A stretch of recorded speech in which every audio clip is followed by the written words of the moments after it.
Mahigit 200,000 pisong halaga ng shabu ang nasamsam ng mga operatiba ng pulisya mula sa isang drug suspect sa Butuan City. Narito ang detalye ng report mula kay Patrolwoman Kay Francisco.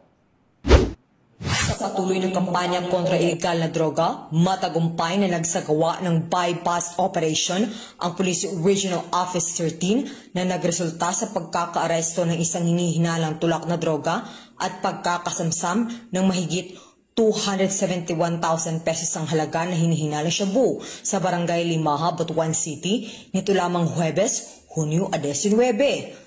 Kinilala ni Police Regional Office 13 Director Police Brigadier General Christopher N. Abrahano ang naaras ng suspect na si alias Bray, 32 anyos at residente ng nasabing lugar at nakalista bilang street-level individual sa drug watch list.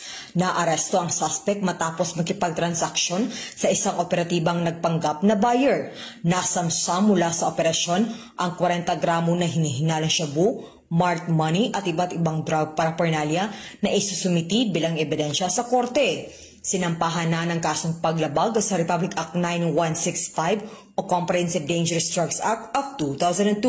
Ang suspect at kasalukuyang nasa kustodiya na ng Butuan City Police Station 2. Ayon kay Police Brigadier General Abrahano, ang tagumpay na ito ay patunay na mas pinaigting na kampanya upang maprotektahan ang ating mga komunidad at buwagin ang mga lokal na sindikato na droga sa rehiyon.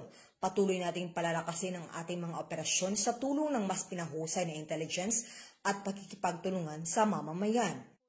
Mula rito sa rehiyon ng Caraga, ako ang Police News Network Correspondent, Patrolwoman Kay Francisco, alagad na batas, tagataguyod ng balitang pulis.